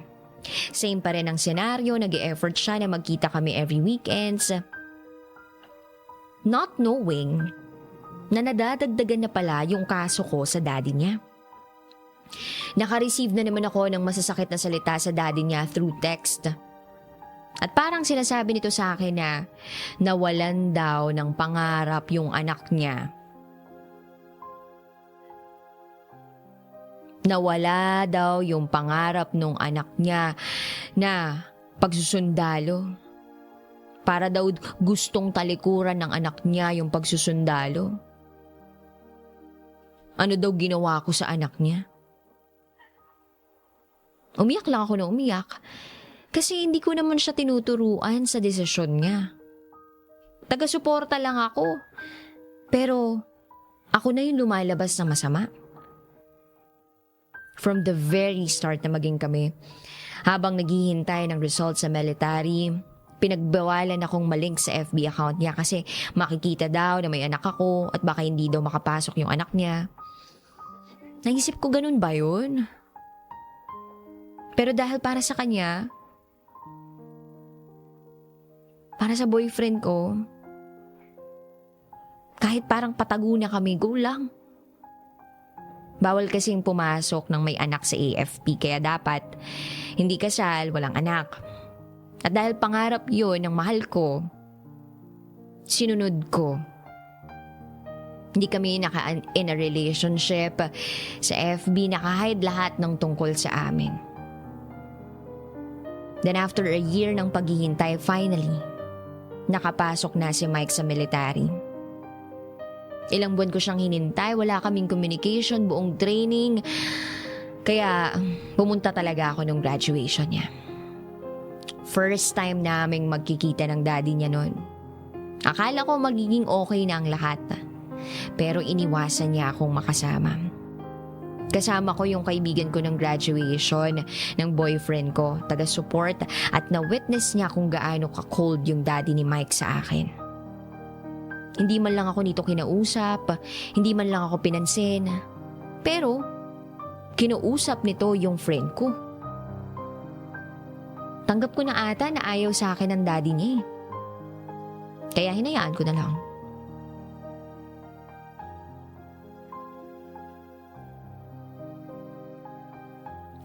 Then, dumating ang birthday ko. Lumabas si Mike. Siyempre noong mismong birthday ko, pumunta siya sa amin kahit kalalabas niya lang. Then I receive a text message from his dad again. Na ang dami daw dapat asikasuhin ni Mike pero iniwan niya para lang sa akin. Sinisisi niya ako kasi parang tinatalikuran ni Mike lahat para sa akin. I don't even ask for it.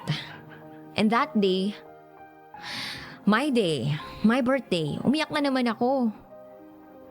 And I asked Mike to leave. Ayoko talagang sabihin sa kanya yung mga bagay na yon kapag ginaganon ako ng dad niya, pero hindi ko kayang sabihin sa iba. Hindi ko kayang sabihin sa family ko na hindi ako okay sa daddy niya. Pero natanggap ko kasi ina-assure ako ni Mike na mahal niya ako and I trust him. Ilang years lang kami pero hindi pa ako nakakapunta sa kanila sa Pampanga. Ilang beses na akong nakadalaw sa Marikina, dun sa ibang bahay nila, pero hindi pa rin.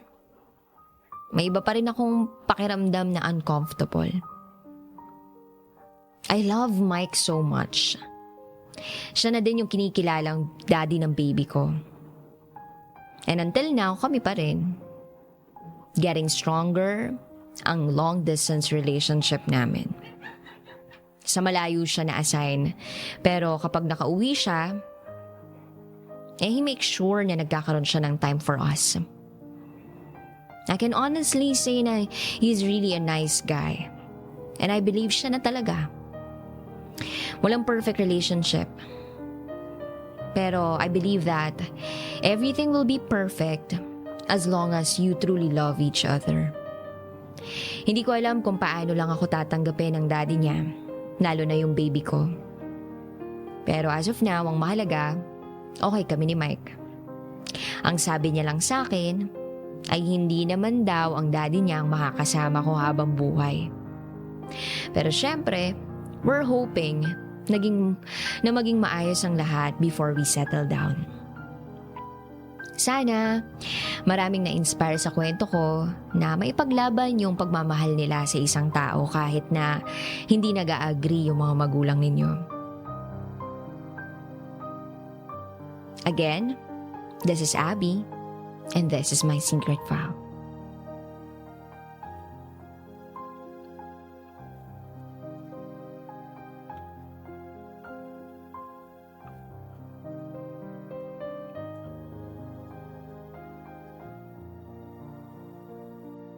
Ramdam ko ang halik niya sa leeg ko, pababa sa aking. At mas pag-uusapan. Tinanggal niya bigla yung panty ko. Mga sikretong dito mo lang mapapakinggan. Top Secrets. Top Secrets. Top Secrets. Top Secrets.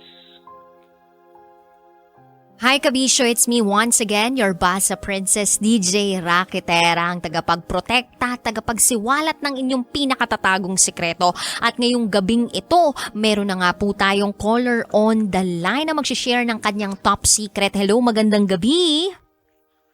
Hello. Magandang gabi sa'yo. Pwedeng malaman ko anong pangalan? Ken. Ken. Tagasan ka? QC. Quezon City. Wala ka naman trabaho ngayon. Meron po. Kanina o ngayon? Kanina. Nasa bahay ka na ngayon. Abo, nandito na po sa bahay. Ayun, nakahiga ka na ba? Apo. Okay. O medyo siglahan mo pa yung boses mo para mas maintindihan ng lahat ng mga nakikinig ngayon ang top secret mo. Kaya eto na ang tanong ko sa'yo. Ano Sige po. ang top secret mo rated SPG edition?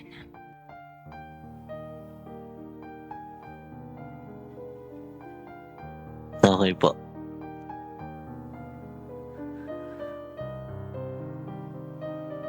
Anong top secret mo rated SPG edition? Anong okay lang dun? Nalagyan ko ba ng title? Oo naman, syempre. Bibigyan mo ng title. Yung sa kubo na lang, sa kubo. Sa Kubo. Anong nangyari sa Kubo? Yung pumunta kami doon nung gabi. Tapos? Nag-inom. Pagkatapos ng inuman, Kami lang dalawa. sino tong kasama mo? Na-meet ko lang sa sa apps.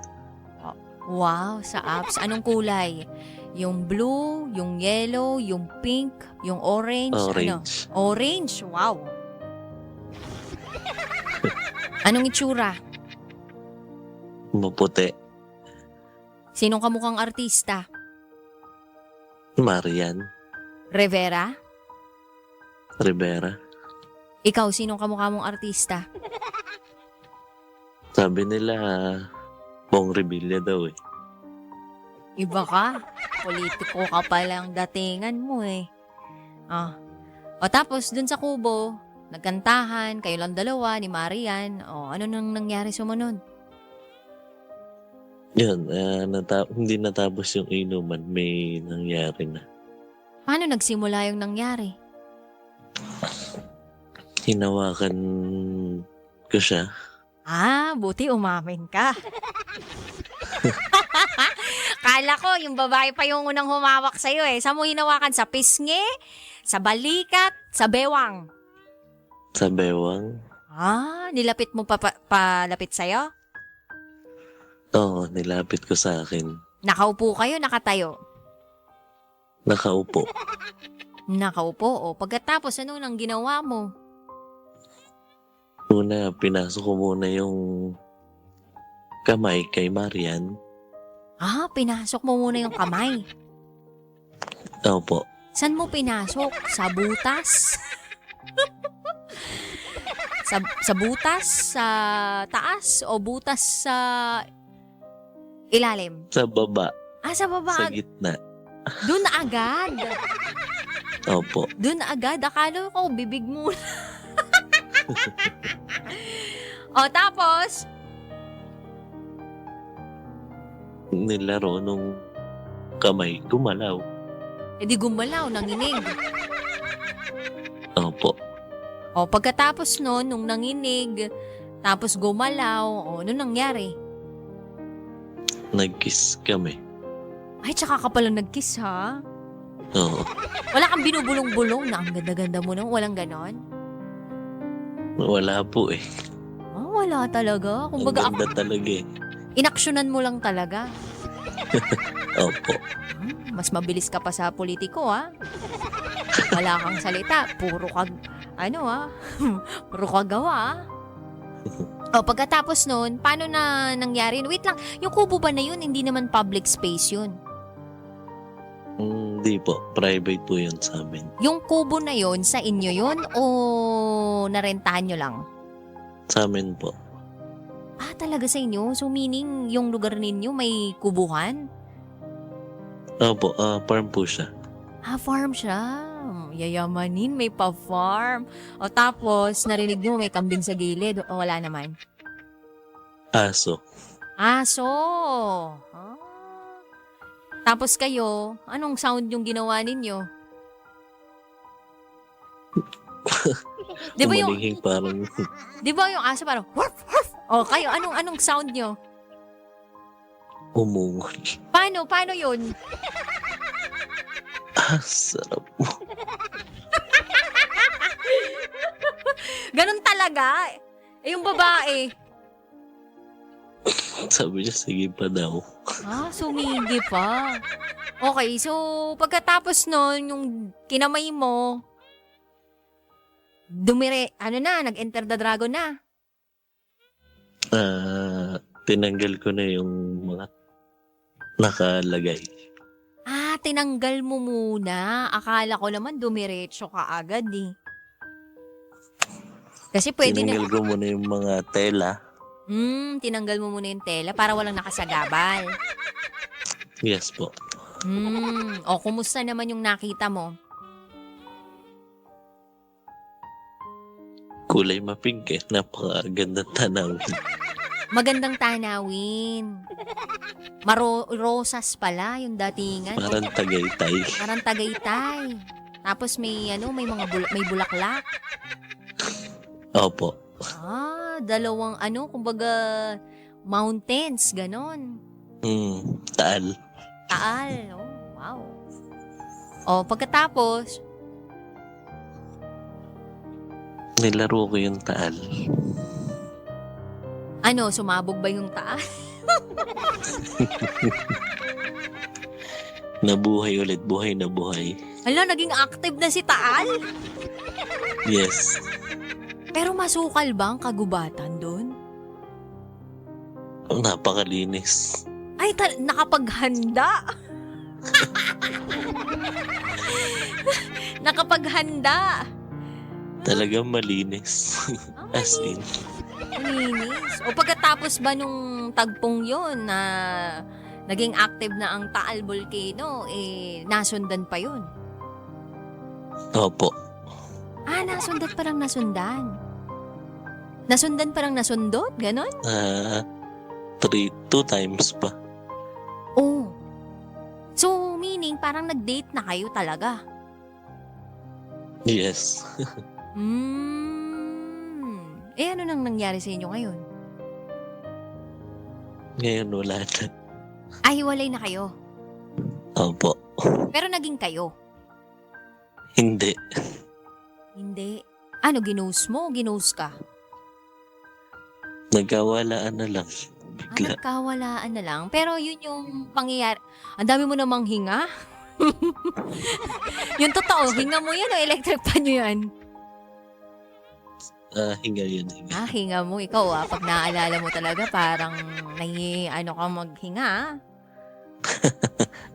Hindi mo ba makakalimutan talaga yung pagkakataon na yun sa buhay mo? Hindi talaga eh. Parang napakaswerte ko. Parang akong tumama sa loto. Anong time na yun? Oo. Galingan mo rin kasi sa pagsa-swipe right, swipe left. Yun, diba? Swipe right, swipe left yun, diba? Opo. Natsempohan mo. May iba ka pang nakilala dun sa apps na yun? Meron pa. Talaga? Tas ganun din yung nangyari? Dinala mo rin sa kubo ninyo? Ikaw Hindi na po doon. Hindi na. Pag namarkahan na, na, ibang lugar naman, ganon? Yes po. Ay, iba ka rin. So, saan namang parte ng farm mo dinala yun?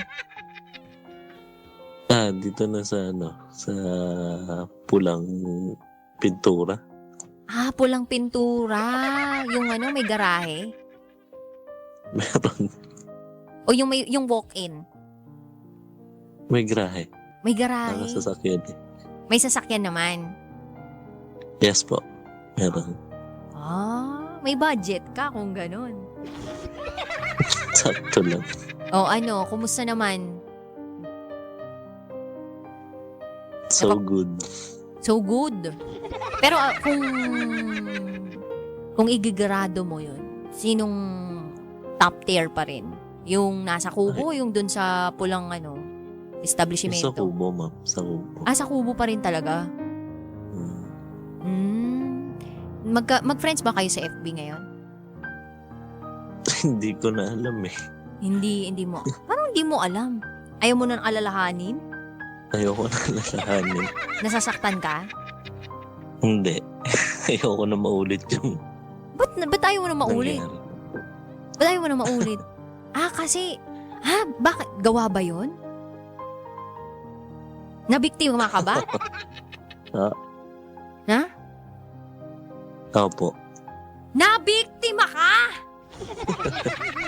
So meaning, yung magandang babae sa Kubo, dating... Aswang. Uy, hindi naman aswang. Nagpagawa sa Thailand? Lady boy? Hindi po. Hindi naman. Hindi. Yung Tunay. totoo. Babae naman lahat. Yes. Babae naman pala lahat. Akala ko nabiktima ka eh. Ikaw naman kasi, hindi lang talaga yung sagot mo eh. Binibiti mo kami lahat eh. Kung kailan gising na yung diwa ng lahat ng mga nakikinig ngayon, ay, hindi mo pa ikwento ng buo. Babae lahat. Babae naman lahat. Yes po. Nasarapan ka naman. Sobra. Yun ang mahalaga. So yan po ang top secret ng ating kabisyong si Ken of Quezon City. Ito po ang top secrets. Thank you po. Kailangan pa bang i-memorize yan? Love Radio. Basic! And now, it's time for SPG, as in Super Backgammon Secret Files.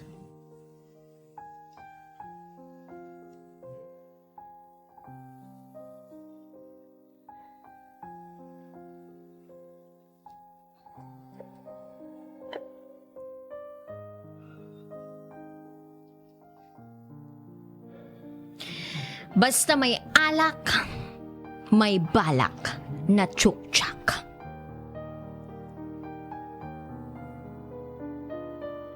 Itago nyo na lang ako sa pangalang Dominic. Meron akong 2 tropa na parehas Hokage. Yung tipong lahat gagawin para makaskor sa babae. Actually, ako na nga lang yung nahihiya sa mga baduy na forma nila minsan eh. Yung tipong sinasabi nila, "Miss, saan ho yung papuntang langit?" Tapos sasagot yung isa ng, "Ay, sorry po kuya, hindi ako taga dito eh." Tapos babanat sila ng, ganun ba? Akala ko alam mo eh. Mukha ka kasing anghel. Tapos sabay ngiti sila ng pang-snatcher. Naku! Parang nahihiya ako para sa kanila. Kaya nung binanat nila yun doon sa isang ate mong girl, nahiya na lang ako bigla kasi nagsuplada si ate mong girl eh. Pero gwapo naman yung mga banat nila paminsan. Pero ang papangit kasi nila. Pero Pero syempre joke lang yun. So, ayun nga. One time, naaya kaming uminom sa isa naming tropa dahil nga may birthday. Di, parang mga tangang uhaw na naman yung dalawang tropa kong yun.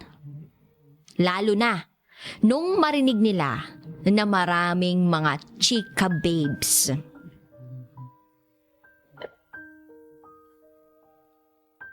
Sabi nung isa, "Oy, Pops Jerry, akin yun ha." Sumagot naman yung isa kong tropa na, "Langya ka naman, Kev. Nangaagaw ka pa." Pero sige, basta sa akin yung katabi niya. Pinagmamasdan ko lang silang dalawa at nakikinig ako sa mga sinasabi nila. Pero langya talaga. Tawang-tawa ako sa pag-uusap nilang yan. Akala mo naman talaga, makaka-score eh. So, eto na nga. Nagkalasingan na. Nauna nang pumasok sa kwarto yung isang babae. Saka, sumunod pa yung isa. Yun yung babaeng tinutukoy nila. Yung mga babaeng yun pala, pumasok na dun sa kwarto kasi nga daw gusto munang matulog dahil sobrang nahihilo na. Tapos, itong dalawa kong kumag na tropa, biglang tumapik sa akin. Sabay bulong na, "Pre, makakatikim na kami."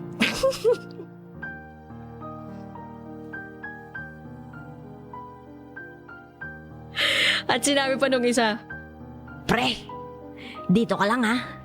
Pagkatapos nito, tunay na lalaki na ako." Sabay, pumasok na sila dun sa kwarto. Pero ako naman, nagstay lang talaga ako dun sa pwesto ko. Pero tawang-tawa talaga ako dun sa dalawang tungaw na tropa kong yun. So, naisip ko, baka bugbugin lang naman sila nung dalawang yun eh. And then, after 5 minutes, biglang lumabas yung dalawang babae. Habang nagre-reklamo ng, "Yuck! Nakakadiri naman yung mga yun. Ew! So gross." Di, lalo akong natawa. Kasi tama nga yung hinala ko. Hanggang sa pagsunod ko na dun sa kwarto nila, pumasok na ako. Nanlaki yung mata ko sa nakita ko. Biglang natanggal yung tama ko. At napasigaw ako yung dalawa? Bakit kayo yung naglalapla? At nang marinig nila ako, natauhan sila mga pre. Halos mapatayo yung balahibo ko nung makita ko silang naghahalikan. At pagkatapos silang dumilat, nagsuntukan sila. Hindi ko na inawat kasi baka magkagulo yung ibang nagpa-party sa labas. Kaya ayun, lumabas sila na parang walang nangyari. Sabay uwi. Pati sila din, natanggal yung amats nila. Pati sa kalye, nagsisisihan habang nagsusuntukan pa sila. At isa lang ang natutunan ko sa sitwasyong ganito, huwag na maging Hokage. Alam na this.